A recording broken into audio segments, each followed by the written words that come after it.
បាទខ្ញុំករណាសូមក្រាបថ្វាយបង្គំព្រះអង្គគ្រូដែលនៅគង់នៅសហរដ្ឋអាមេរិកទាំង3អង្គហើយនឹងលោកក្មួយផងថ្ងៃនេះជាថ្ងៃទី16 ខែ 6 2025ខ្ញុំបាទករណាសូមក្រាបថ្វាយបង្គំព្រះជាគុណទាំង3ទាំង4អង្គដែលបានព្រះអង្គដែលបាន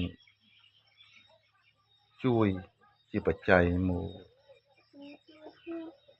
ធ្វើបុណ្យលោកយាយដឹងលូនដែលជាលោកយាយបង្កើតរបស់លោកក្មួយដែលនៅសហរដ្ឋអាមេរិកសូមព្រះអង្គសូមក្រាបថ្វាយព្រះអង្គពីចម្ងាយខ្ញុំករណាក៏មិនសូវដឹងនិយាយចុះខ្ញុំករណាធ្វើជាវីដេអូនេះឲ្យដើម្បីថ្លែងអំណរគុណដល់ព្រះអង្គគ្រូទាំង3អង្គទាំងលោកក្មួយផងដែលគង់នៅសហរដ្ឋអាមេរិកថ្លែងអំណរគុណមិនមានអីប្រៀបធៀបបានសម្រាប់ក្រុមគ្រួសារនៃសពរបស់លោកយាយដឹងលូនព្រោះអីលោកយាយគាត់មានបច្ចុប្បន្ន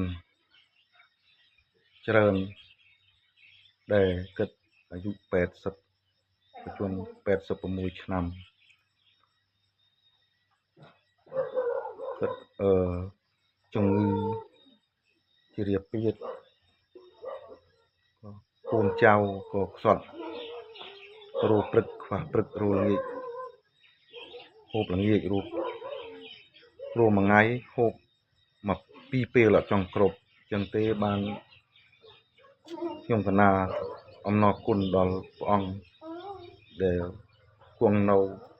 សហរដ្ឋអាមេរិកទាំង3ទាំង4អង្គនោះក៏ថ្លែងអំណរគុណដ៏ជ្រាលជ្រៅ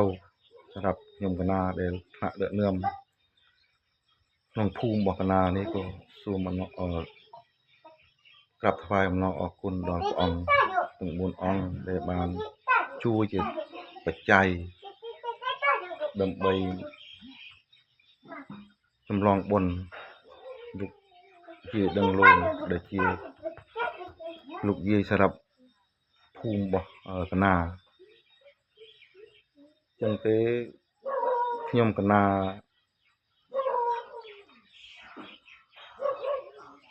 មានតែ